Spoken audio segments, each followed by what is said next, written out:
태초에 말씀이 계시니라. 이 말씀이 하나님과 함께 계셨으니 이 말씀은 곧 하나님이시니라. 그가 태초에 하나님과 함께 계셨고 만물이 그로 말미암아 지은 바 되었으니 지은 것이 하나도 그가 없이는 된 것이 없느니라. 그 안에 생명이 있었으니 이 생명은 사람들의 빛이라. 빛이 어둠에 비치되 어둠이 깨닫지 못하더라.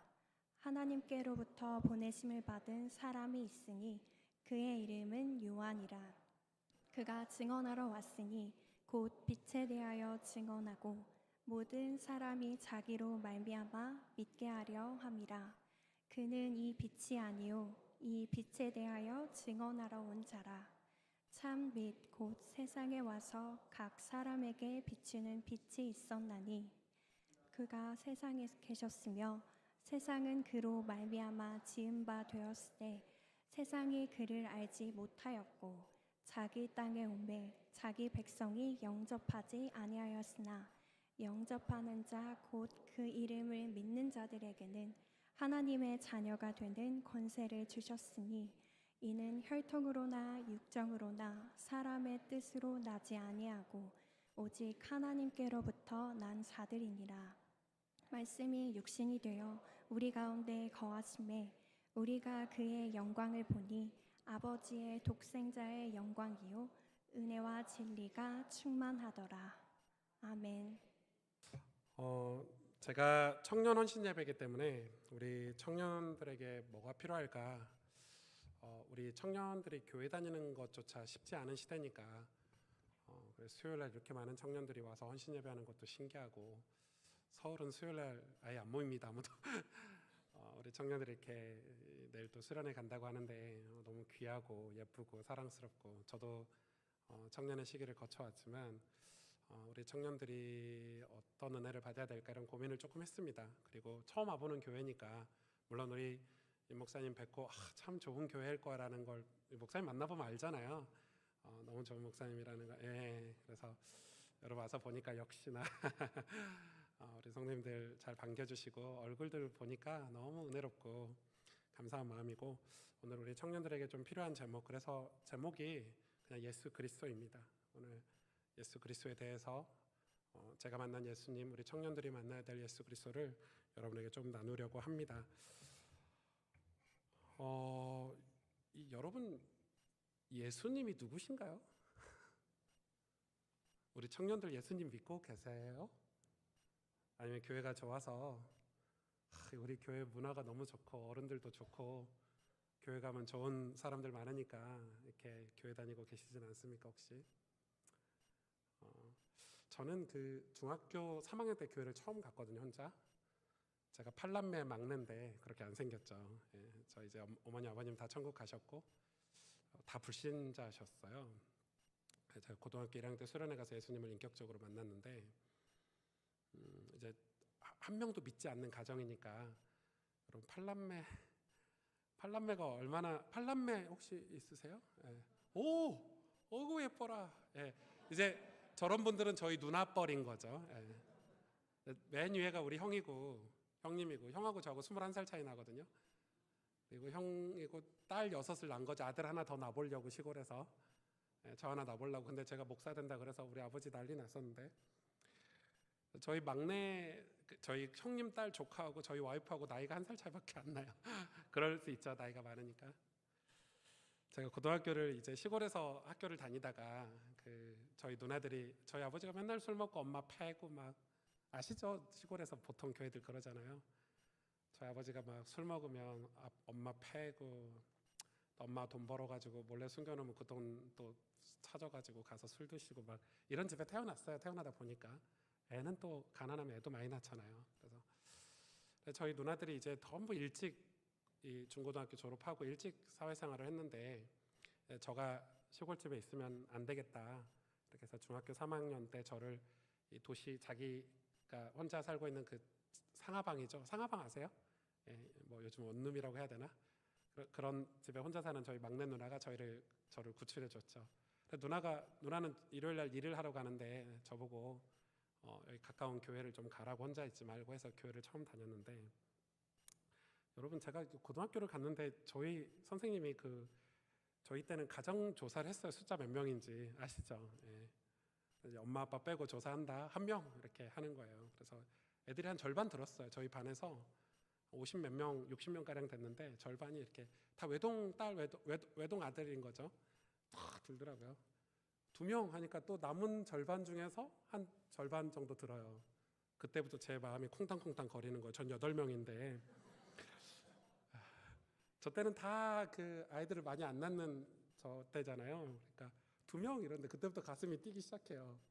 3명 하니까 그 남은 4분의 1들 중에서 손을 이렇게 번쩍 들어도 되잖아요. 3명이 뭐가 창피해요. 근데 애들이 이미 3명 들 때 부끄럽게 들어. 난 8명인데 들었어. 거의 다 이제 얼마 안 남았어요. 얼마 안 남았는데 선생님 멘트가 웃기잖아요. 4명도 있냐? 난 8명인데 이제 제 가슴이 조여오는 거예요. 근데 애들이 4명이 엄청 부끄럽기 때문에 애들이 웃겨. 야, 4명도 있대 이러면서 한 명만 더 있으면 농구도 하겠다 막 이러면서 놀리는 거야. 5명 애들도 있었는데 그래서 선생님이 거기서 이제 마무리를 하려고 하는 거예요. 애들이 더 있는데 그냥 애들 그 중에 어떤 애가 제 친구가 진짜 용기 내서 손을 들더라고요. 선생님 저 5명인데요 이러는 거예요. 애들이 막 웃고 난리예요. 부끄러운 게 아닌데 지금 생각하면 어린 고등학교 1학년 때. 그래서 선생님이 거기서 이제 없지 하고 하는 거예요. 저는 8명인데 이미 분위기를 타가지고 손은 못 들겠고 선생님 막 이렇게 이 숫자 이렇게 계산하더니 한 명이 빠진 거잖아요. 야, 내가 한 명 안 셌나 보다. 다시 한 명 이러는 거. 예. 그리고 제가 나중에 어찌 됐든 들통 나가지고 너 오승주 뭐야 이러더라고요. 저 8명인데 했더니 애들 막 웃고 뭐 진짜 창피해가지고 야 8명 어떻게 사냐 뭐 이러면서 그 8명이 예수님을 한 명도 안 믿었으니까 이제 저는 이제 교회를 다니고 전쟁터 같은 올해 가지 많은 나무가 바람 잘 날 없잖아요, 여러분. 네. 저는 평생 그 가정 복음화가 꿈이었어요.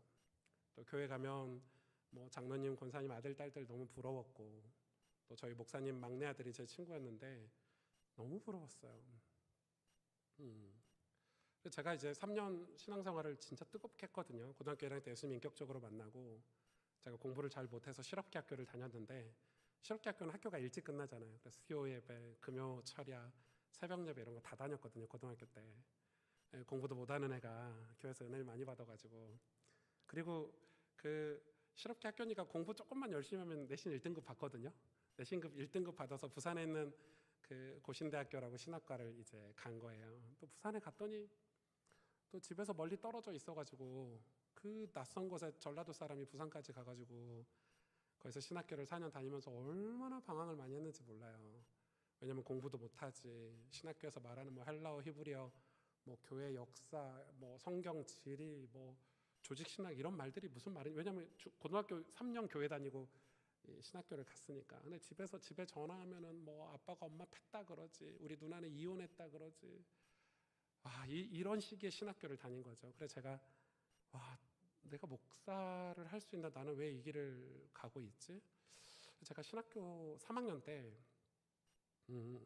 제가 기도원을 갔었는데 저희 친구들하고 기도원을 갔었는데 그때 질문을 한 거예요.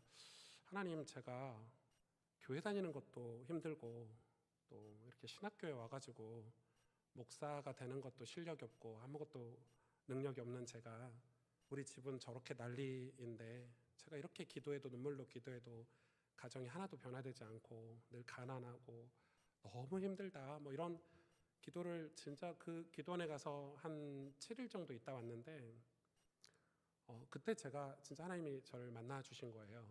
저를 물론 고등학교 때 인격적으로 예수님 영접을 했지만 제가 만나 주셨는데 저는 그 전까지 교회 다니면 복 받는다, 기도하면 응답 받는다, 신앙생활 열심히 하면 하나님 축복해 주신다 이런 것만 계속 듣고 자랐거든요. 저희 교회에서.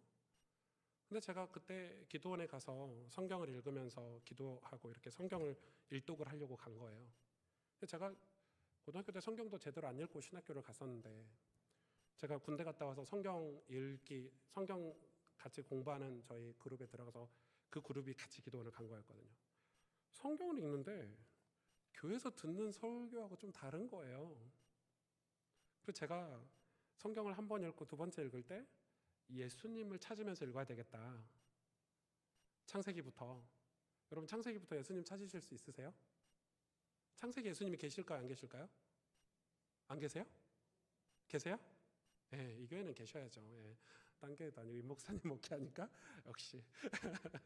오늘 요한복음에 말씀하시잖아요. 태초에 말씀이 계시니라. 말씀이 누구예요? 예수 그리스도잖아요. 말씀이 육신이 되어 우리 가운데 거하심에. 창세기부터 예수님이 계시죠. 근데 성경을 읽는데 우와, 구약의 예수님에 대한 예언들, 그 예수님이 어떻게 우리에게 오셨는지, 그리고 어떻게 교회를 이루셨는지, 장차 어떻게 오실 것인지, 그게 창세기부터 요한계시록까지 전체가 다 예수님 얘기하는 거잖아요. 아멘이죠. 그래서 구약은 오실 메시아, 신약은 오신 메시아. 메시아하고 그리스도하고 같은 단어인 거 아시죠? 예. 메시아가 무슨 뜻이죠? 그리스도가 무슨 뜻이죠? 그리스도가 기름 부음 받은 자. 예수는요? 예수는 이름이에요. 흔한 이름. 근데 예수도 뜻이 있어요. 구원자라는 뜻이에요. 그러나 예수는 힘이 없어요. 예수란 이름이 널렸어요. 구약의 예수는 여호수아가 같은 단어예요. 예수는 이름이에요. 흔한 이름들. 구원자라는 뜻이 있는 이름. 그 예수님의 직분이 바로 그리스도예요. 여러분 길 가다가 어떤 동네 아저씨가 신호 위반하면 당신 이리 오세요. 왜 길 건넜어요? 왜 이렇게 하면 여러분 쌩 까고 가시죠? 왜? 그 사람은 그냥 동네 아저씨니까. 근데 그 사람이 경찰 옷을 입고 나타나면 어떻게 되죠? 다르죠. 직분인 거예요. 경찰이라는 직분을 가지고 있기 때문에 멈춰 하면 멈춰야 되고, 혼내면 혼나야 되고, 벌금 내라면 벌금 내죠. 예수가 그리스도신 거예요. 그러니까 메시아로 기다리신 거예요. 근데 저는 제가 그때 그 예수님에 대해서 이 성경을 읽으면서 예수님이라는 관점으로 성경을 쭉 읽었는데 놀라운 사실을 발견했어요. 사실 유대인들은, 구약의 유대인들, 이스라엘 백성들은 메시아를 늘 기다렸어요. 그런데 그들이 하나님이 이렇게 오실 거라는 예언대로 기다리지 않았어요. 여러분 실제로 예수님이 이 땅에 오셨을 때 누가 가장 예수님을 핍박했죠? 자기 백성들이, 유대인들이. 왜요? 자기들이 기대한 모습으로 오지 않았어요. 예수님이 로마의 속국, 이스라엘이 로마의 속국이었죠. 우리가 마치 옛날에 일본의 지배를 받았던 것처럼, 중국의 지배를 받았던 것처럼 속국이었는데, 그래서 메시아가 와서 강력한 왕권을 가지고 나라를 회복시켜 주길 원했고, 자기들의 신앙에 보상을 해주기를 원했고, 마치 큰 마차를 타고 힘 있는 군대를 동원해서 우리에게 오셔서 우리에게 해방과 능력을 보여주기를 원하셨죠. 그런데 여러분 이사야서를 한번 볼까요? 지금 이사야서 53장 2절부터 볼게요. 아마 자막에 나올 거예요. 그는 주 앞에서 자라나기를 연한 순 같고 마른 땅에서 나온 뿌리 같아서 고운 모양도 없고. 누구 얘기예요? 예수님 얘기예요. 풍채도 없은즉. 풍채 아시죠? 풍채가 뭐죠? 볼만한 거예요. 저 볼만한가요? 에이. 요즘 볼만하려면 좀 이렇게 피부도 좀 잘하고, 요즘 서울 목사님들은 화장도 하시거든요. 설교할 때.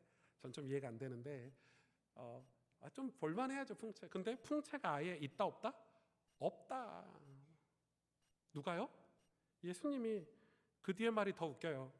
우리가 보기에 흠모할 만한 아름다운 것이 없도다. 흠모하다는 게 뭐죠? 여러분 목사님 흠모하시죠? 우리 목사님 너무 좋은 분이야. 목사님 사모해. 목사님 말씀이라면 내가 다 할 거야. 이게 흠모거든요. 근데 예수님은 흠모할 만한 아름다운 것이 아예 없어. 한 개도 없는 거예요. 히브리어 원어에 보니까 아예 제로예요. 제로. 누가요? 예수님이. 좀 더 볼까요? 그는 뭘 받아서? 멸시를 받아서. 멸시 아시죠? 십자가에서 실제로 멸시를 받았어요? 안 받았어요? 받았죠. 사람들에게 버림을 받았으며 강고를 많이 겪었다. 강고가 뭐죠? 마음의 고통. 너무 힘들어서 마음이 힘들다. 이게 강고잖아요. 우리 어른들은 아시는 단어죠. 우리 엄마가 너무 고생해가지고 마음에 고통을 많이 겪었다가 강고인데 예수님이 강고를 많이 겪었으며 질고를 아는 자라 마치 사람들이 그에게서 얼굴을 가리는 것 같이 멸시를 당할 거. 여러분 이게 무슨 말인지 자세히 읽어보세요. 사람들이 예수님에게서 얼굴을 가린대요. 쳐다보기 싫다 이 말이죠. 꼴도 보기 싫은 거예요. 예수님이. 진짜 어디서 죄송해요. 저는 이런 말을 잘 안 쓰는데 어디서 저런 병신 같은 사람이 나타나서 이 메시아라고 예수님이라고. 근데 조금 더 볼게요. 얼굴을 아예 가려버린 거예요. 쳐다보기 싫다는 거예요. 여러분 있죠 집에? 아 없으신가? 예. 집에 한 명씩 있으시던데 예, 얼굴 가리고 싶은 사람, 쳐다보기 싫은 사람. 우리도 그를 귀히 여기지 아니하였도다. 아 우리가 누구예요? 이사야 이런 믿음의 사람들도 예수님을 귀히 여기지 않았대요. 그 뒤를 조금 더 볼게요. 여러분 자세히 보셔야 돼요. 그는 실로 우리의 질고를 지고 우리의 슬픔을 당하였거늘 우리는 생각하기를 그는 뭘 받아서? 벌 받았다고 생각하는 거예요. 죄인이라고 생각하는 거죠.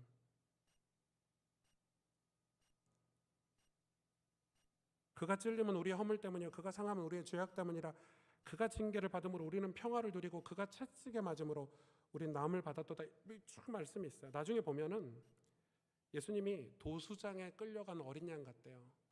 도살장 짐승들 죽이는 곳에 끌려가는 어린 양 같은 게 예수님의 모습이에요. 이스라엘 백성들이 기대하던 메시아와 이스라엘 백성들 유대인들이 기대하던 그 그리스도가 전혀 다른 거예요. 예수님이 실제로 어떻게 오셨죠? 이 땅에 인간의 모습을 하고 오셨죠. 왜요? 아니 그냥 짠 하고 나타나셔가지고 내가 너희를 다 구원할게, 죄인들 다 죽이고 그럼 너무 좋을 텐데 왜 예수님이 인간의 모습을 하고 오셔서, 그것도 말구유에 태어나셔가지고 30년 동안은 그냥 똑같이 인간으로 사시다가 3년 공생의 사역을 하셨는데 3년 공생의 사역 하시면서 본인이 그리스도인 것을 많이 사람들에게 알리셨죠. 기적도 베푸시고.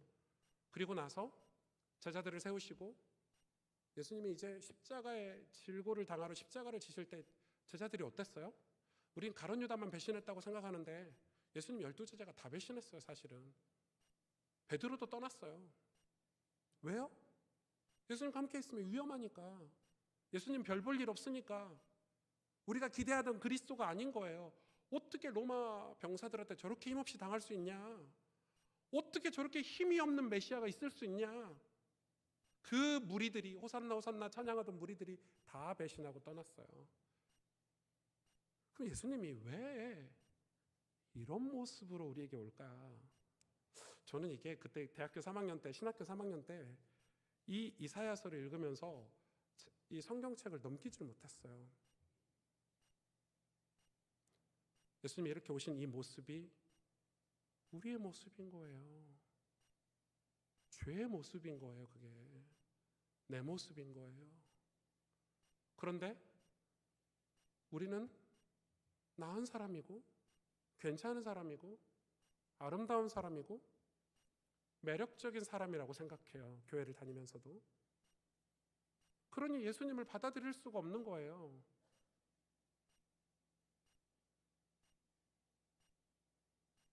우리 청년들 한번, 청년 헌신 예배니까 한번 오늘 말씀을 진짜 귀담아서 한번 들어보세요. 그럼 예수님이 어디에 오셨어요? 내게 오셨어요. 내게 찾아오셨어요. 인간의 육신을 입고 내가 죽어야 될 자리에, 내가 멸시를 당해야 되는 자리에, 내가 죄의 수치심을 겪어야 될 그 자리에. 근데 우리는 예수님 어떻게 영접하냐면 내 수치스러운 그 자리에는 오픈 안 해. 마치 우리 집에 귀한 손님 모시듯이, 아유 예수님 내 마음 여기 좀 깨끗한데 여기 와 계세요. 예수님 영접한 게 아니에요. 하나님은 우리의 상한 심령을 받아주시잖아요. 왜요? 죄인인 우리를 구원하시려고 오셨잖아요. 예수님이. 여러분 그래서 신약 성경에서 이 단어가 굉장히 중요해요. 대속교리라고 하는 단어가. 대속교리. 구약시대 내내 하나님이 메시아를 예언하면서 가장 강력하게 예언한 게 뭐냐면 어린 양을 잡아서 피 흘려 죽이는 거예요. 그리고 제사장이 내 죄를 어린 양에게 전가시키고 어린 양의 의로움을 이 사람에게 전가시켜서 어린 양이 죽게 함으로써 내 죄 문제를 해결받은 거예요. 그 어린 양이 예수님이라고 계속 가르치신 거예요. 그리고 예수님 오시고 나서는 제사가 사라졌죠. 왜? 예수님이 히브리서 말씀해 보니까 단번에 드린 제사로 우리 죄 문제를 끝내셨어요. 근데 그 예수님이 이 이사야서의 모습 보면 예수님이 볼품없게 오셨네가 아니라 우리의 모습에, 우리의 자리에 오셔서 우리 대신 그 수치를 다 당하신 거예요. 그래서 십자가는 그 두 가지가 만나는 공존의 자리예요. 죽음과 생명의 자리, 어둠과 빛의 자리. 어둠으로 오셔서 우리를 빛으로 내모신 거예요. 자기가 어둠에 대신 계시고, 우리 죽음의 자리에 오셔서 우리 죽음 대신 죽어주시고 우리를 생명으로 내모신 거예요. 그 모욕, 그 찢겨지심으로 말미암아 예수님 자리에서, 그 자리에서 메시아가 이 이사야서 53장의 방식으로 우리를 구원하신 거예요. 감히 이렇게까지 하실 것이라고 이스라엘 백성들은 상상하지도 못했어요. 내 죄에 대한 무시무시한 진노. 여러분, 죄의 삭스는 뭐예요? 사망이죠. 무시무시한, 왜? 하나님은 공의의 하나님이시니까. 공의와 사랑의 하나님이시잖아요. 내 죄에 대한 무시무시한 진노가 쏟아지는 그 자리, 완벽한 절망의 자리, 죽음의 자리에서 생명이 꽃피어난 거예요. 그게 십자가예요. 공의로 사랑을 이루신 거예요. 공의와 사랑이 떨어질 수가 없어요. 같이 있어야 돼요. 그래서 여러분, 이 모세 시내산에서 율법 주실 때 율법은 두 가지 주셨잖아요. 십계명, 우리 죄를 깨닫는 십계명. 죄가 뭔지도 몰라. 얼마나 죄악됐냐면, 죄가 관영했냐면 죄의 기준이 없어요. 그래서 십계명을 주신 거예요. 그리고 또 하나 주신 율법이 뭐예요? 핵심이 제사법이잖아요. 그 죄 문제 해결받을 수 있는 제사법을 주신 거예요. 하나님과 관계를 회복할 수 있는, 하나님이 임재할 수 있는, 우리가 거룩한 자리로 나갈 수 있는 제사법을 주셨잖아요. 그게 출애굽기고 그게 레위기잖아요. 여러분, 레위기를 공부하지 않고 하나님과 교제할 수가 없어요. 얼마나 아름다운 성경인데요, 레위기가. 그 레위기 전체가 예수 그리스도를 얘기하고 있어요. 물론 우리가 잠이 안 올 때 읽는 성경이긴 하지만,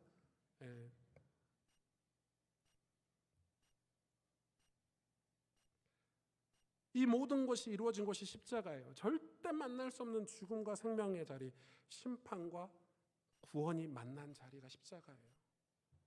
나의 죽음을 생명으로 바꿔주셨어요. 나의 절망과 어둠을 빛과 소망으로 바꿔주셨어요. 어디서요? 그리스도께서 십자가에서. 아멘. 아멘. 그런데 오늘 본문에 요한복음 1장이 엄청 중요한 본문이에요. 여러분, 전도할 때 요한복음이 제일 전도하기 좋죠. 왜냐하면 복음의 어떤 핵심 진수가 다 들어있어요. 요한복음에 태초에 말씀이 계시니라. 태초에 처음부터 말씀이 계셨대요. 이 말씀이 하나님과 함께 계셨다. 왜 하나님과 말씀이 함께 있다는 표현을 썼을까요? 왜 성경은 성삼위일체, 성부 하나님, 성령 하나님, 성자 하나님이 이렇게 성삼위일체로 활동을 하셨을까요?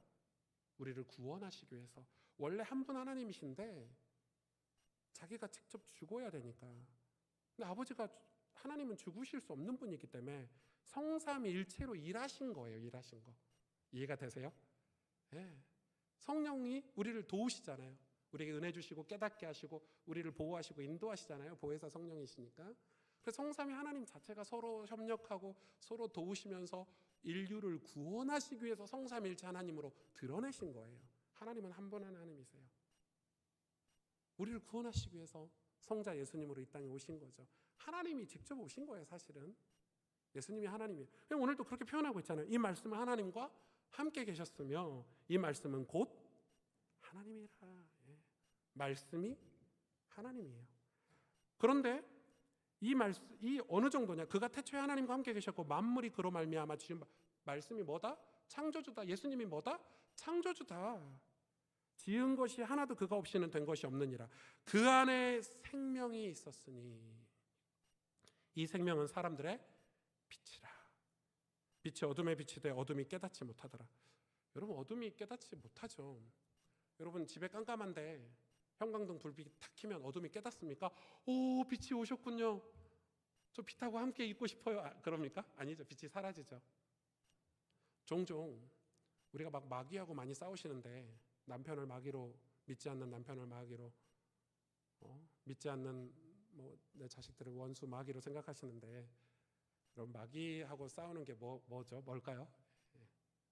그럼 사실은 우리가 성령으로 충만하고 내 안에 빛 대신 예수님을 모시고 계시면 마귀는 떠나가게 돼 있어요. 자동이에요, 자동. 우리가 빛을 비추면 어둠이 자동으로 떠나가듯이 내 안에 어둠보다 더 강력하신 위대하신 그리스도께서 내 안에 계시고 성령이 내 안에 계시면 어둠은 떠나니까 마귀야 물러가라 하지 않으셔도 돼요. 우리가 그럼 뭘 싸워야 되냐면 예수님을 내 삶의 주인 되도록 싸워야 되는 거지. 우리 가정의 주인 되도록 싸우는 거지 마귀하고 직접 싸우지 마시기 바랍니다. 예. 이해가 되시죠? 성경 읽어보세요. 다 그런 내용이에요. 예수님이 마귀를 이기셨지 우리가 마귀를 이긴 게 아니잖아요. 그러니까 오늘 본문에 그래서 뭐라고 설명하고 있냐면 쭉쭉 내려가서 참빛 곧 세상에 와서 각 사람에게 비추는 빛이 있었나니 그가 세상에 계셨으며 세상은 그로 말미암아 지은 바 되었을 때 세상이 그를 알지 못하였고 이 뒤에가 기가 막힙니다. 자기 땅에 오매. 왜요? 구약은 이스라엘 백성을 하나님이 자기 백성 삼으셨잖아요. 나는 너희의 하나님이 되고 너희는 내 백성이 되리라가 구약의 핵심 사상 아닙니까? 그런데 자기 백성이 왔는데 백성이 뭐하지 아니하였으나 영접하지 아니하였으나 왜 영접을 안 했죠? 필요 없으니까. 예수님이 금덩이 들고 왔으면 금송아지 모습으로 왔으면 영접했을 텐데 로마 황제처럼 왔으면 영접했을 텐데 위대한 장군으로 왔으면 영접했을 텐데 말구유에 태어났어? 나사렛 예수? 당시 나사렛은 정말 어디 전라도 어디 시골 산구 고창군 대산면 춘산리 산 41번지 저희 집 주소입니다. 시골집 이런 데 태어난 거예요. 그런 제가 강남에서 목회를 하고 있다니 참. 예수님 볼품없으니까 영접 안 한 거예요. 도움이 안 되니까. 그러나 보세요 뒤에 영접하는 자. 영접이 영어 단어로 receive라고 해요. 받아들이다. 영접하는 자 곧 그 이름을 믿는 자들에게는 하나님의 자녀가 되는 권세를 주셨으니 아멘. 하나님 자녀가 되는 권세가 뭘까요? 여러분 내가 하나님 자녀가 아닌 거예요.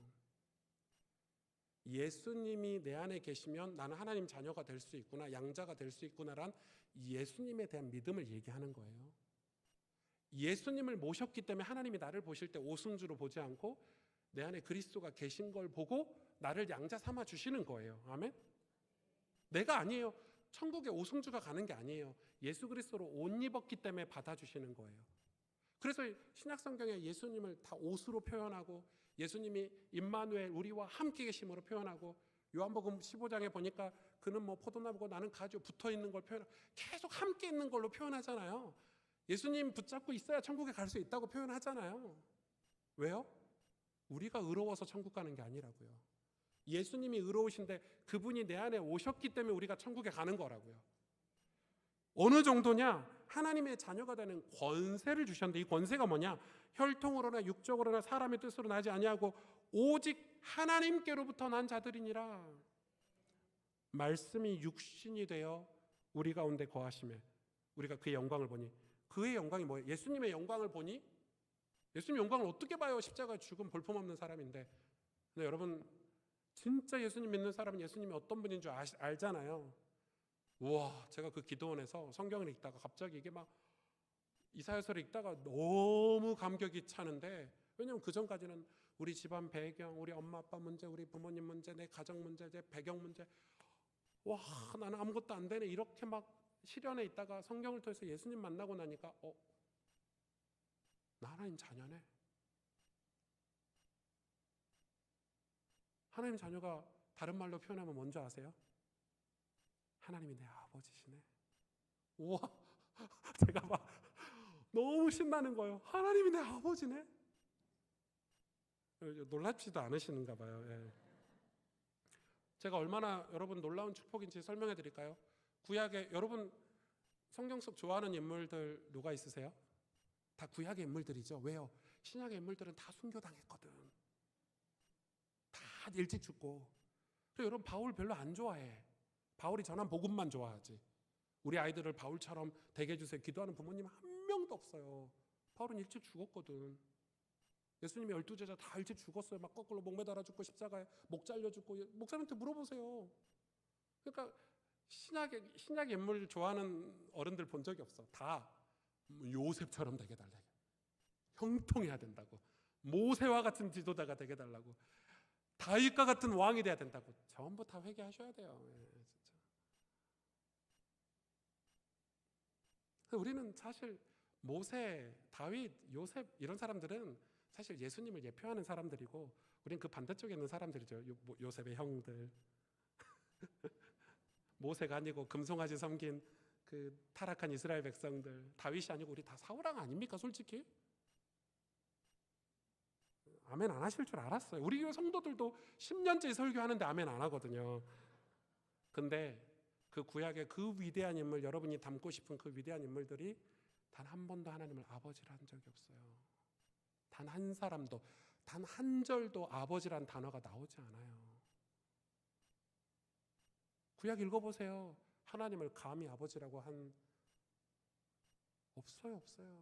하나님이 모세를 내 벗이다 이 정도 해줬지, 모세가 감히 하나님 보고 내 아버지. 근데 우리는 이 예수님을 영접하면 하나님을 아버지라고 할 수 있는 권세를 주셨대요.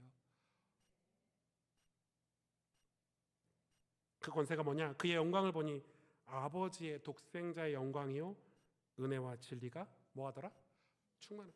은혜와 진리를 받을 수 있는 신분이 된 거예요. 우리가 죄인은 절대 은혜와 진리를 못 받아요.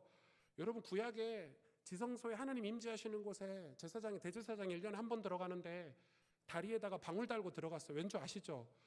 조금만 죄가 있으면 99개 죄 안 짓다가 한 개만 죄를 지어 들어가면 즉사예요. 거룩하신 하나님 앞에 갈 수가 없어요. 즉사하는데 그걸 데리러 갈 사람이 없네. 들어가면 또 죽고 들어가면 또 죽으니까. 그래, 방울 소리 안 들리면 줄로 잡아 당겼어요. 하나님 거룩하신 하나님이세요. 근데 이제 우리는 그 휘장을 찢어버리셨어요. 십자가에서. 그 하나님은 우리가 아버지라고. 은혜의 보좌 앞에 히브리서 말씀 4장에 보니까 담대히 나갈 수 있는 예수님이 길을 완전히 열어버리셨어요. 나로 말미암지 않고는 아버지께로 올 자가 없느니라. 반대로 말하면 예수 그리스도로 말미암아 누구든지 하나님께 나아갈 수 있는 권세를 우리에게 주셨다는 거예요. 로마서 3장 24절에 보면 그리스도 예수 안에 있는 속량으로 말미암아 하나님의 은혜로 값없이 의롭다 하심을 얻은 자 되었느니라. 여기서 속량, 이 단어에 동그라미 이렇게 치시면 좋은데, 속량이라는 단어 요즘 쓰시나요? 우리 청년들 속량 뜻 아시는 분 혹시 대충이라도 속량 알 것 같아요? 어렴풋이? 어서 들은 것 같아. 얘기해보세요. 손 들었으니까 물어보는 건데, 안 들었으면 안 물어봤을 때. 안 물어볼게요. 자, 속량 요즘 우리가 안 쓰는 단어죠. 그러면 바울이 이 속량을 언제 쓰는 줄 아세요? 바울은 신약 성경을 쓸 때 사실 성경을 쓴 게 아니죠. 교회들에게 편지를 썼고 복음을 전하기 위해 복음서를 썼는데, 거기서 쓸 때 십자가를 설명할 때마다 속량이라는 단어를 의도적으로 썼어요. 근데 이 속량이라는 단어가 어디서 썼냐면 당시에 노예시장에서 쓴 단어예요. 노예시장에서. 당시의 노예시장은 우리 이천 시장, 뭐 저 같으면 서울에 뭐 어디고 광장시장, 뭐 동네마다 시장이 있잖아요. 그런 것처럼 시장이 많았어요. 왜? 노예가 흔했어요.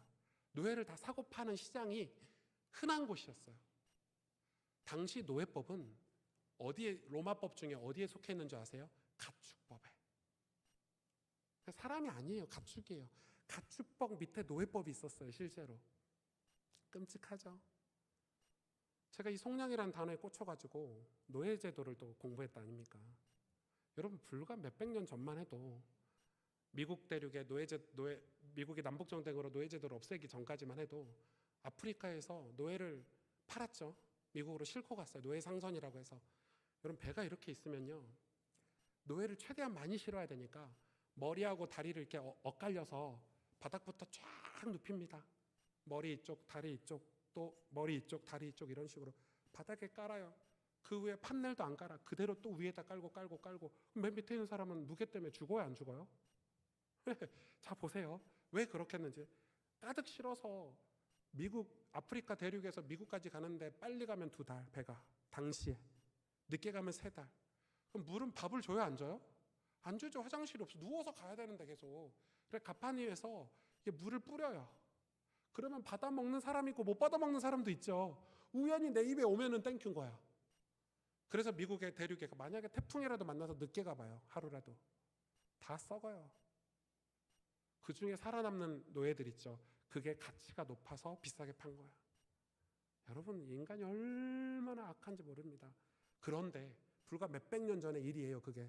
그런데 이 초대교회 시절에 로마 시절에는 노예는요 여기다가 가격을 매겨요.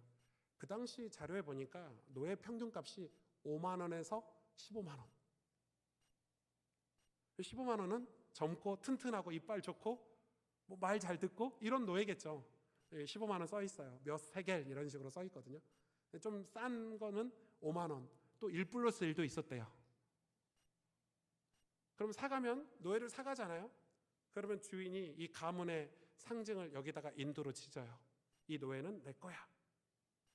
그럼 보세요. 이 노예가 좋은 주인을 만나면 그나마 사는데 악독한 주인, 맨날 때리고 괴롭히는 주인을 만나면 도망가고 싶겠잖아요. 도망가요. 산으로 들로 도망가요. 도망가서 제일 먼저 하는 일이 이거 지우는 거예요. 칼로 찢어요. 그런데 이 도망간 노예를 만나면 법이에요. 즉결 심판해도 돼요. 바로 죽여도 돼요. 그런데 이 도망간 노예를 잡아서 또 싸게 판매하는 노예상이 있었어요. 이 도망간 노예를 잡으면 이제 어디에 이 도망간 노예를 키우냐면 화장실도 없는 창고 같은 데다가 노예를 다 몰아넣어요. 이런 노예는 주로 죽이려고 이 돈 많은 사람들이 노예를 짐승 밥 주거나 이렇게 놀잇감으로 즐기려고 사는 노예들이에요. 이 도망친 노예는 여기다 인두를 지지는 게 아니라 두 번째 잡힌 노예는 이마에다가 FUG라는 라틴어로 그 당시 언어로 도망자라고 인두를 지져요. 이마에다가 인두를 지지면 끝 아닙니까? 이 친구는 도망자라는 낙인이 찍혀요. 이걸 누가 사겠어요? 예수님이 거기 오시는 거예요. 우린 그런 노예예요. 우리가 그런 노예라고요, 여러분. 우리가 그런 죄인이라고요. 거기에 예수님이 오셔서 내가 살게. 그럼 이 노예 주인들이 사탄 마귀 같은 노예 주인들이 얘를 무슨 돈을 주고 사냐고. 나 돈 주고 안 살 거야. 내가 대신 내 몸을 주고 이 노예를 자유하게 할 거야. 여러분 그게 속량이에요. 사도 바울이 의도적으로 썼어요. 속량이라는 단어를. 바울이 죽기 5년 전에 쓴 성경이 빌립보서인데, 오늘 빌립보서 읽어보셨어요? 바울이 죽기 5년 전에 쓴 성경이 빌립보서인데, 이 빌립보서가 그러니까 1차, 2차, 3차 전도여행하고 교회도 많이 세우고 요즘으로 하면 슈퍼스타 목사 아닙니까? 뭐 대단한 목사님인 거예요. 와, 존경받고 사랑받고 진짜 우리에게 복음 전해주신 훌륭한 목사님 바울이 죽기 5년 전에 썼으니까 빌립보서를 쓰고 약 5년 뒤에 소천하셨거든요. 하나님 부름을 받았는데 그 빌립보서 읽어보세요. 뭐라고 써 있습니까? 너희는 그리스도 예수의 마음을 품어라. 또 뭐라고 써 있죠? 내가 죄인 중에 괴수다. 나는 그리스도께 붙잡히려고, 그리스도께 붙잡힌 바 되려고 나는 지금도 그리스도를 향해서 간다. 좀 바울이 그 정도 전도 많이 하고 교회 개척 많이 했으면 좀 거만하고 내가 복음 전하고 내 제자들 줄 서 이랬을 것 같은데 빌립보서 읽어보시면 그 나이든 대전도자 바울이 뭔 얘기하냐면 나 그리스도 없으면 못 살아. 나 예수님 없으면 못 살아. 이 고백하고 있어요. 왜요? 예수님만이 자기의 죄 문제를 해결하신 분이란 걸 아는 거예요. 바울은 예수님만이 우리가 해결할 수 없는 하나님과 우리 사이에 담을 치고 있는, 진치고 있는 이 더럽고 추악한 죄 문제를 십자가에서 해결하신 분이란 걸 사도 바울은 알고 있는 거예요. 예수님만이 자기를 자유케 하고 예수님만이 자기를 구원하고 예수님만이 우리를 하나님 자녀 되게 하고 천국에 입성시켜 주시는 유일한 그리스도이신 것을, 메시아이신 것을 바울은 알기 때문에 바울은 오직 예수인 거예요. 거기에 무슨 자존심이 있고 거기에 무슨 체면이 있고 내 신앙 경력이 있고 무슨 경험이 있고. 아니요. 바울이 오늘 나는 그리스도께 붙잡히려고, 그리스도께 발견되려고, 내가 푯대를 향해서.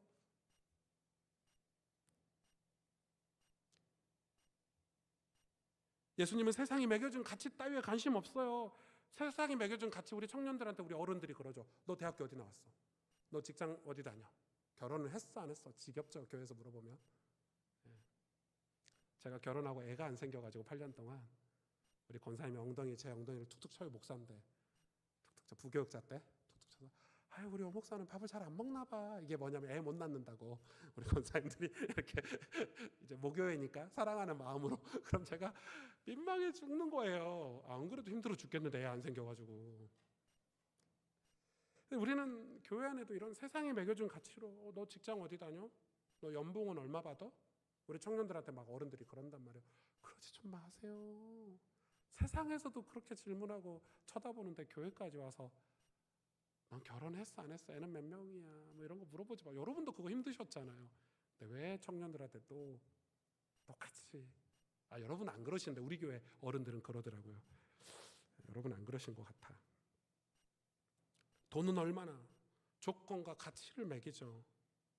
그런데 예수님은 나를 창조하실 때 가지셨던 그 가치만 가지십니다. 자기 몸을 내어주신, 십자가로 내어주신, 그래서 우리를 속량하신 그 가치로만 우리의 가치를 매겨주셔요. 너는 내 자녀야. 너희는 하나님의 거룩하고 아름다운 백성이야. 왕같은 제사장이야. 거룩한 나라야. 그 십자가 보혈로 나를 온전히 자유하게, 이건 자유는 세상 사람들이 말하는 맘대로 사는 자유가 아니라 하나님의 자녀가 됐다는 거죠. 내 가치는 나를 속량하시기 위해서 십자가에서 지불하신 그 예수 그리스도의 보혈의 피에 있는 거예요. 아멘. 우린 그런 사람들이에요. 제가 그랬어요. 부모님은, 저희 어머니는 한글도 못 읽으셨거든요. 일만 하신다고. 물론 나중에 교회 다니시면서, 시골교회 다니면서 성경책 읽고 싶으셔가지고 찬송가 부르고 싶으셔가지고 한글 공부를 하셨지만 하기 힘드셨겠죠. 가난했죠. 비참한 가정이었어요. 그래서 저는 아무것도 안 되는구나. 왜 제 친구는 제 목사님 아들하고 신학교를 같이 갔는데, 저희 담임 목사님 아들하고, 걔는 앞이 막힌 게 없는 것 같았어요. 뭐 교회에서 장학금도 주지, 공부도 잘하지, 불러주는 데도 많지. 저는 맨날 아르바이트 해야 되지, 자취방 친구들 자취방 전전긍긍해야 되지. 기도 안 하면 막힌 게 너무 많으니까 인생에 늘 기도 말고는 뚫고 지나갈 수 있는 힘이 없는 거예요. 여러분 그런 분들 계시죠? 가정 문제, 믿지 않는 가정에서 신앙생활하는 분들, 우리 어머님들, 권사님들 진짜 그렇게 신앙생활을 해왔잖아요. 우리는 뭐 하나 쉽게 되는 게 없어서 기도하고 또 기도하고, 응답받았다 하면 또 막히고, 그러면 또 기도하고 또 기도하고. 이제는 하나님하고 너무 가까워지지 않으십니까? 저는 지금 하나님이 너무 좋거든요. 너무 힘든 일을 많이 주셔가지고. 네. 그런데 저는 예수 그리스도를 발견하고 성경에서 나 완전히 하나님 자녀네? 내 배경에 아버지가 계시네? 와, 내 가난, 내 미련함, 내 IQ, 우리 집안 배경 보고 날 부르신 게 아니네. 하나님 날 사랑하셔서 부르셨네. 예. 그 뒤로 저는 저희 8남매 다 전도해가지고, 저희 누나 6명 다 권사, 매형 6명과 저희 형 장로, 저희 어머니 아버님 집사직분 받고 소천하셨고, 제 조카들 중에 목사 셋.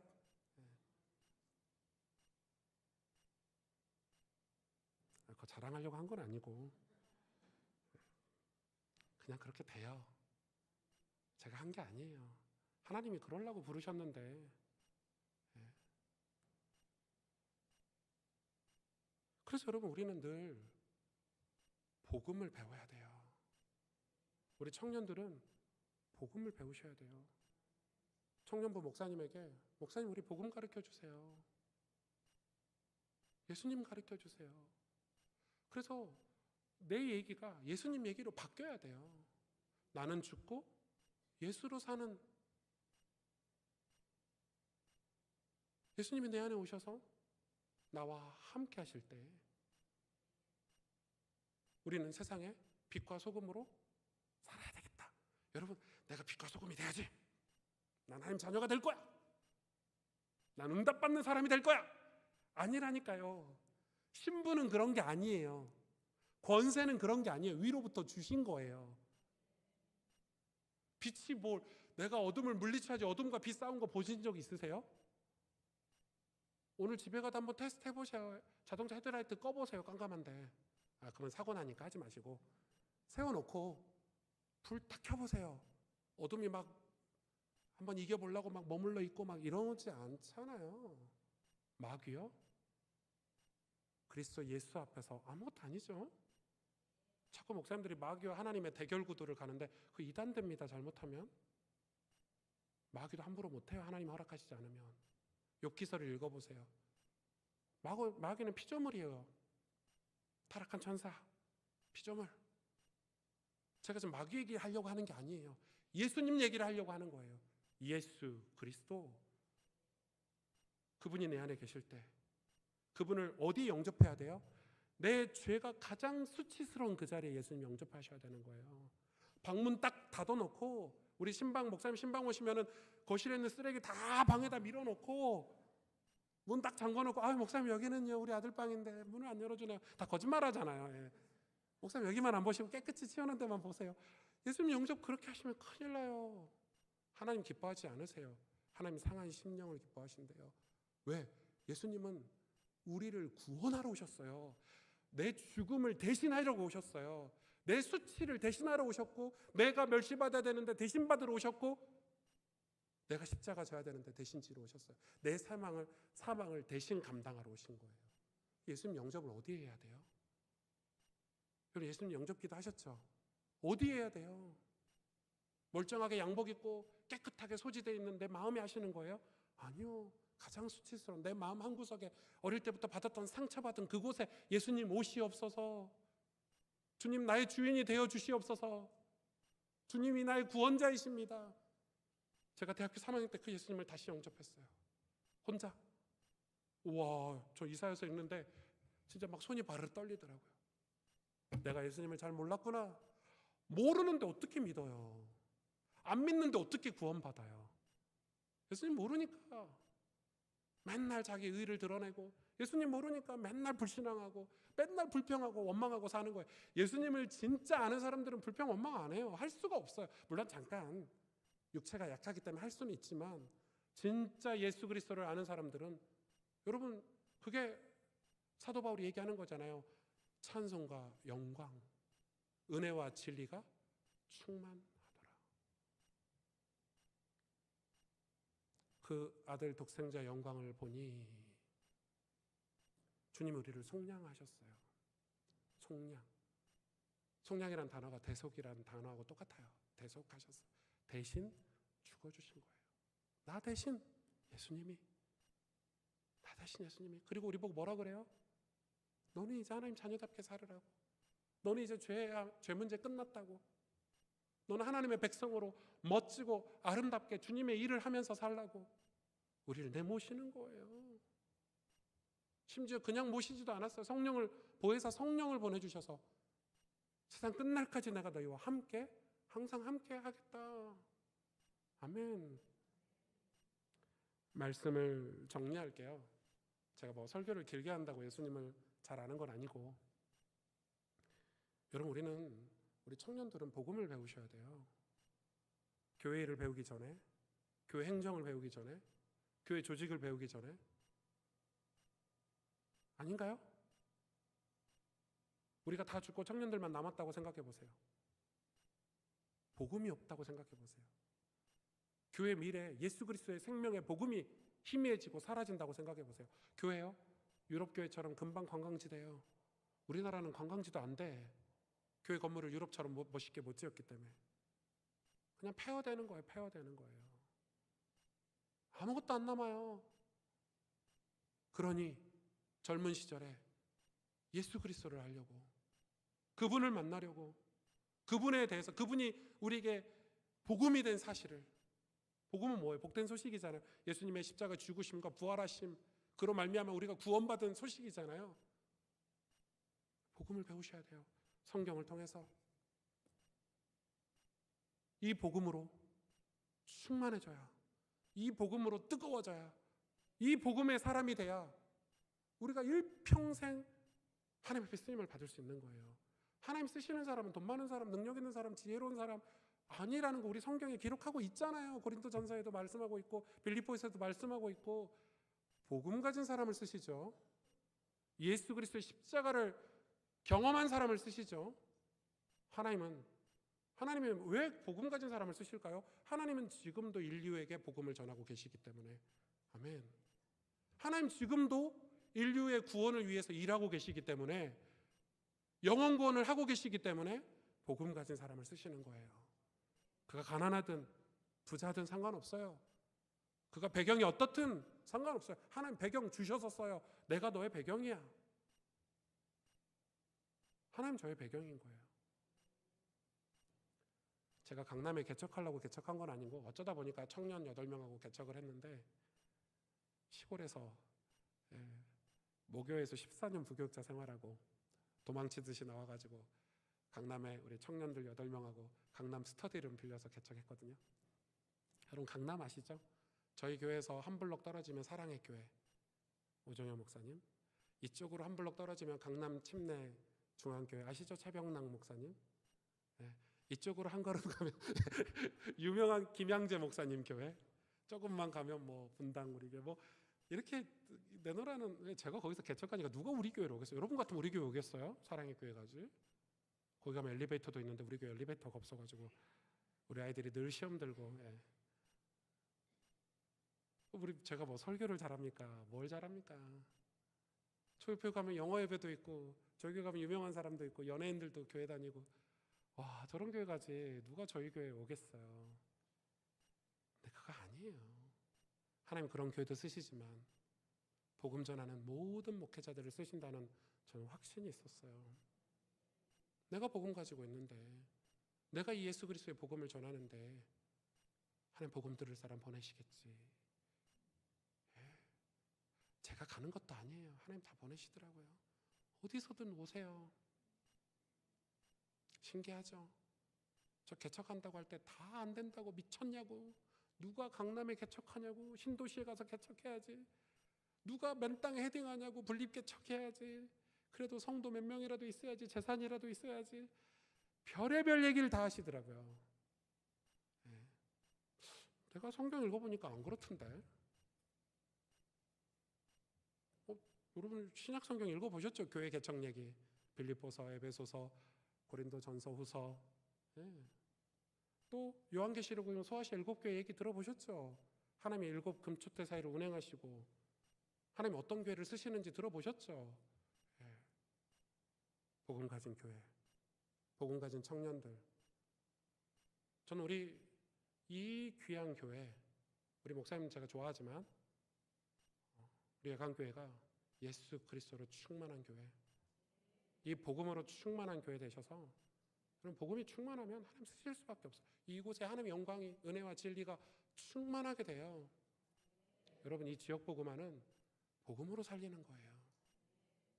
우리 청년들이 복음의 사람으로, 예수 그리스도의 신실한 제자로, 여러분 인생에 예수 그리스도를 간증하고 자랑하고 평생에 예수 그리스도를 드높일 수 있는 예수님의 이야기를 가진 그런 간증자로 우리 청년들 쓰임 받기를 주님의 이름으로 축복합니다. 우리 찬양 같이 부르면 좋겠는데요. 우리 찬양팀들 찬양 같이 해주실 수 불러주실 거죠? 예.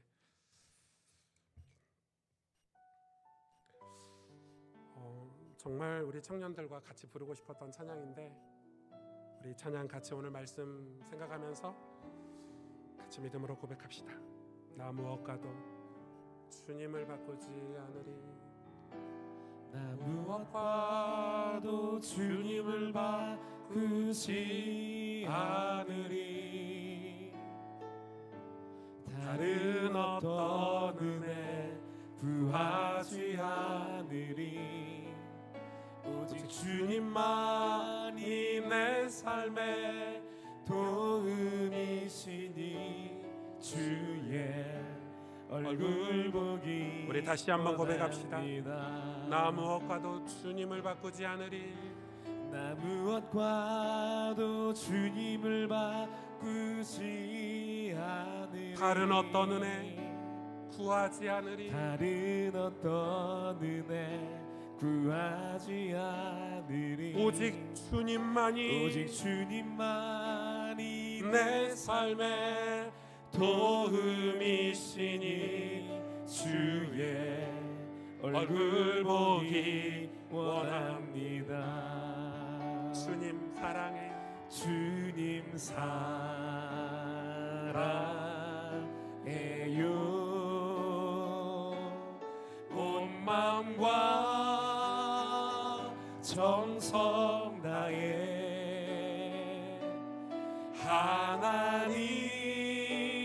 하나님의 진실함 친구 되기 주님 원합니다. 사랑해요. 주님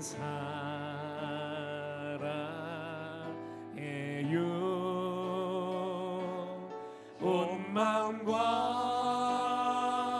정성 다해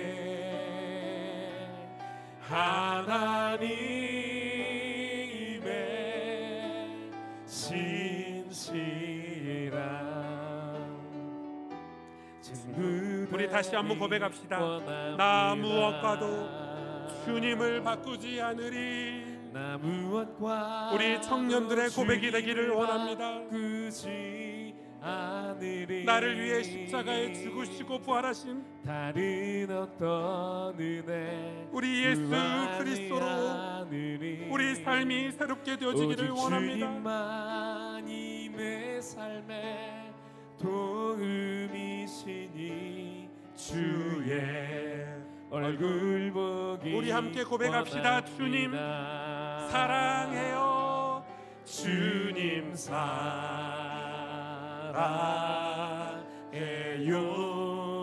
나의 전부이십니다. 주님 온 맘과 나의 모든 것 되시는 예수 그리스도를 주님 사랑합니다. 하나님의 진실함 친구 되기 우리 두 손 들어 고백합시다. 원합니다. 주님 사랑해요. 주님 사랑해요. 온 맘과 정성 다해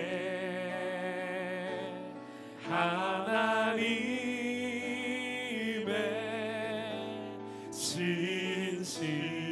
진실함 친구 되기 원합니다. 우리 이 시간에 우리 모두 눈을 감으시고 예수님 영접하는 기도하십시다.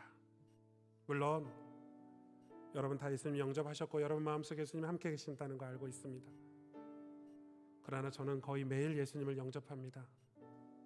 우린 매일 넘어지고 매일 죄에 노출되어 있고 매일 쓰러지고 혹은 우리 청년들 수치스러운 죄의 모습 가운데 감춰두고 있는 그 은밀한 마음속 한 구석 가운데 상처만 우리 가정 가운데 남한테 드러내고 싶지 않은 보여주고 싶지 않은 내 삶의 어느 한 공간 가운데 우리 주님은 거기에 임하시길 원하십니다.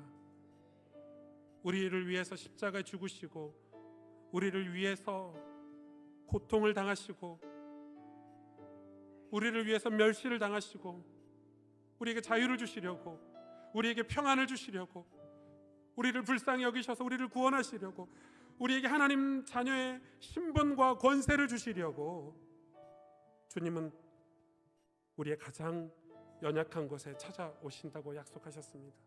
어린 양으로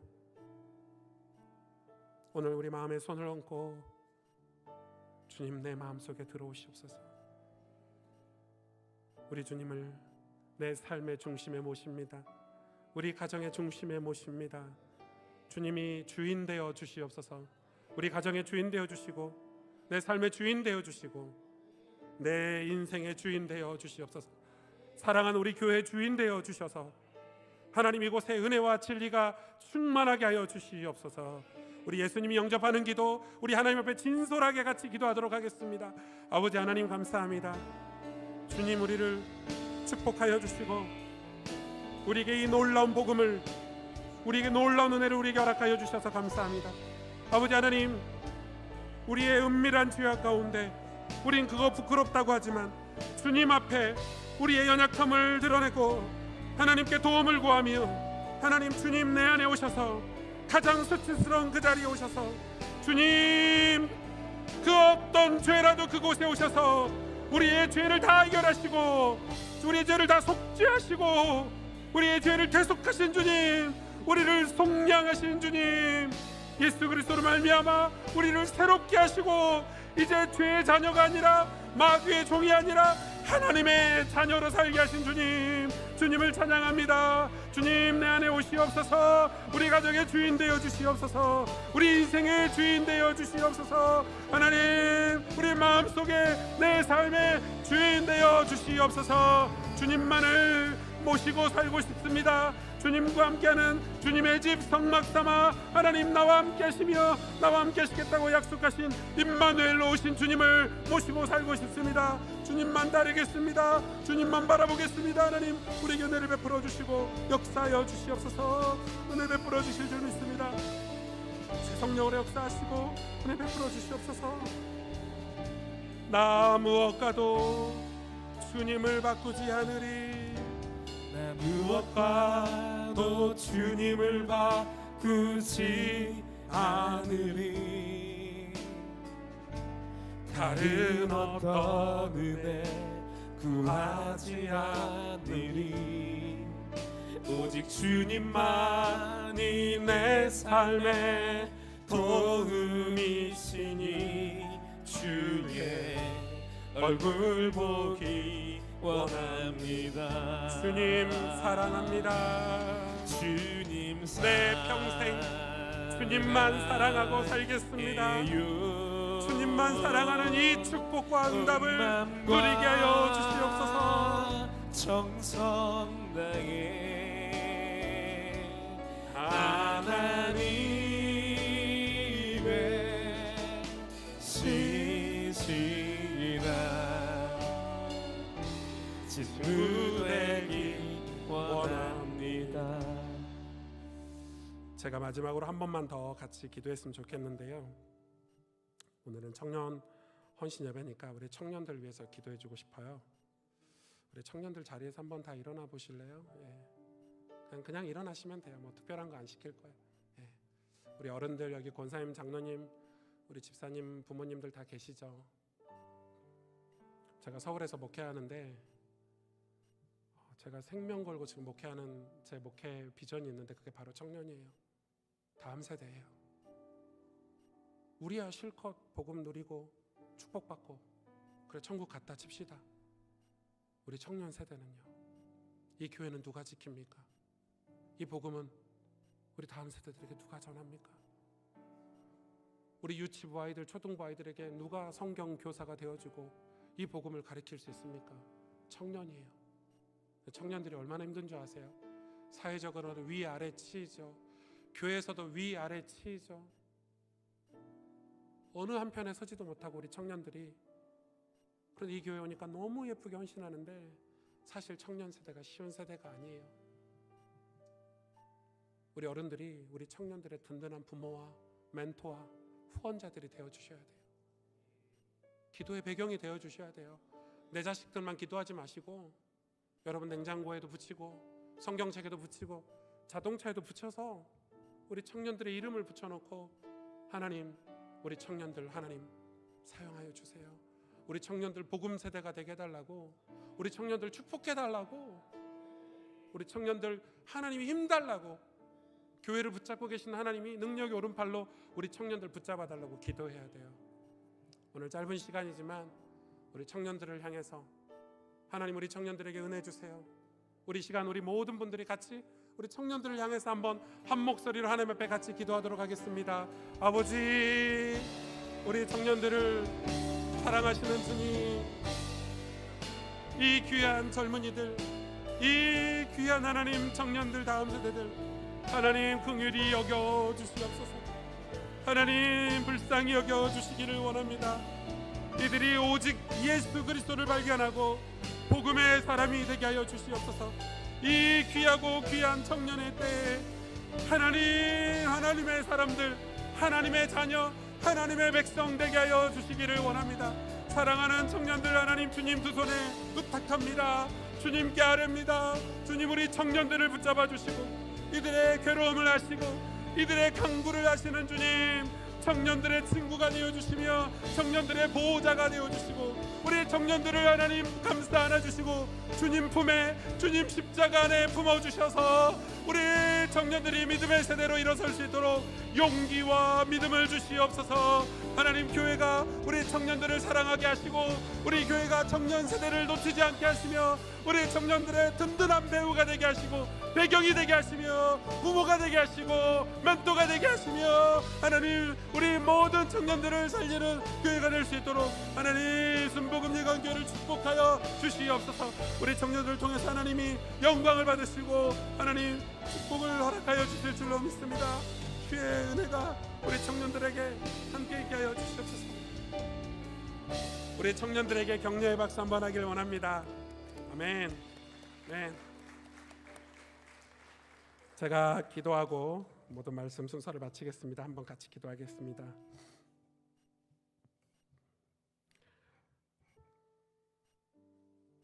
아버지, 사랑하는 내 아버지, 우리는 우리가 죄인인 줄도 모르고 살고 있습니다. 우리는 깨끗하다고 생각하고 의롭다고 생각하고 우리가 마치 모세가 된 것처럼, 다윗이 된 것처럼, 우리가 마치 바울이 된 것처럼 그렇게 교만하고 오만하게 살았습니다. 그래서 더 이상 예수님이 필요하지 않고, 예수님은 과거에 나를 천국 가게 하는 영접 기도할 때 처음 배운 기초 교리라고 생각했습니다. 우리 주님이 지금도 필요한데 우리는 날마다 예수님이 없이는 단 하루도 하나님 앞에 설 수가 없는데, 예수 그리스도의 보혈의 은혜가 아니면 우리는 단 하루도 죄를 이길 수가 없는데, 예수 그리스도의 그 능력의 이름이 아니면 어둠의 세력을 단 하루도 이길 수가 없는데, 빛 대신 우리 주님이 아니면 이 험한 세상 하나님의 자녀로 살 수가 없는데, 승리하신 만왕의 왕 되신 그리스도가 아니면 이 땅 가운데 승리하는 신앙생활을 할 수가 없는데, 교회에서 어느 순간부터 예수님이 사라지고 우리 신앙에서도 예수님이 사라지고, 교회에 오면 만나는, 수련회 가서 만나는, 우리에게 복 주시는, 기도하면 응답받는, 우리 자녀 잘 되게 해주는, 직장생활 잘 되게 해주는 그 정도 부적과 같은 이름이 되어버린 것을 회개합니다. 주님, 우리의 전부가 되어 주시옵소서. 주님 사랑합니다. 주님 없이 하루도 살 수 없음을 고백합니다. 예수 그리스도로 충만하게 하여 주시옵소서. 주님만 바라보고 의지하기를 원합니다. 주님 붙잡고 갑니다. 주님 옷자락만 붙잡아도 되는 우리 인생, 예수님 내 삶의 주인이 되어 주시고 우리 가정의 주인이 되어 주시고 이 교회의 주인이 되어 주시옵소서. 예수님 떠나지 않고 다윗의 고백처럼 주님 나를 떠나지 마시옵소서. 주님만 영원히 나와 함께 해주시옵소서. 그래서 우리의 신앙이 예수의 열매를 맺게 하여 주시고 예수의 향기가 나게 하시고 예수의 이름이 영광을 받아 주시옵소서. 예수님의 이야기가 전해지게 하여 주시옵소서. 그래서 우리 인생이 하나님께 가장 축복되게 하시고 하나님의 영광이 되게 하여 주시옵소서. 사랑하는 이 귀하고 귀한 이 교회와 사랑하는 우리 청년들에게 하나님 복 주실 줄 믿습니다. 예수라는 복을 허락하신 줄 믿습니다. 모든 영광 하나님 홀로 받아주실 줄 믿고 감사드리며 그리스도 예수의 이름으로 기도하였습니다.